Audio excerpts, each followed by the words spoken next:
Alors on va montrer que le groupe, enfin que S de E muni de la composition est un groupe, et ça s'appelle le groupe des applications bijectives de E dans E.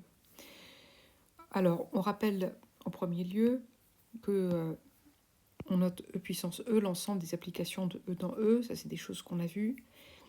Cet ensemble, on a vu aussi qu'on peut le munir de la loi de composition des applications, qui est une loi de composition interne, c'est-à-dire si je prends deux applications de E dans E et je les compose l'une avec l'autre, j'obtiens la composée de F et de G, c'est G rond F, et c'est encore une application de E dans E.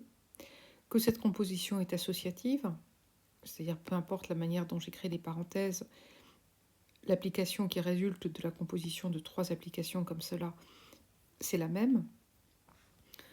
Qu'enfin l'application identité est un élément neutre pour la composition, c'est-à-dire si je prends une application de E dans E et je la compose soit à droite, soit à gauche par l'identité, j'obtiens toujours la même application petit f. Alors ça commence à ressembler à un groupe, mais c'en est pas un. Il faut réduire l'ensemble des applications aux seules applications bijectives de E dans E. Donc on va noter S2 cet ensemble.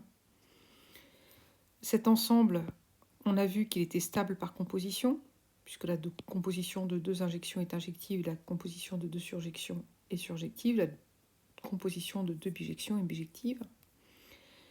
L'identité de E reste un élément neutre. Et puis, on a vu aussi que toute application bijective admet une bijection réciproque, elle-même bijective. Donc ça se note comme ça. Et donc là, on va anticiper un peu sur le cours qui viendra plus loin. Donc qu'est-ce que c'est qu'un groupe ?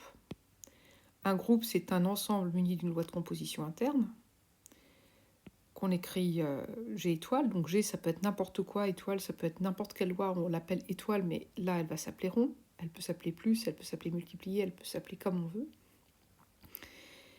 Donc il faut qu'elle soit une loi de composition interne, c'est-à-dire qu'un couple, elle associe un élément qui est associative, c'est le cas de la composition, qu'il existe un élément neutre, c'est le cas de la composition, l'élément neutre c'est l'identité, et puis chaque élément admet un symétrique pour la loi. Donc c'est le cas, toute application bijective admet une bijection réciproque.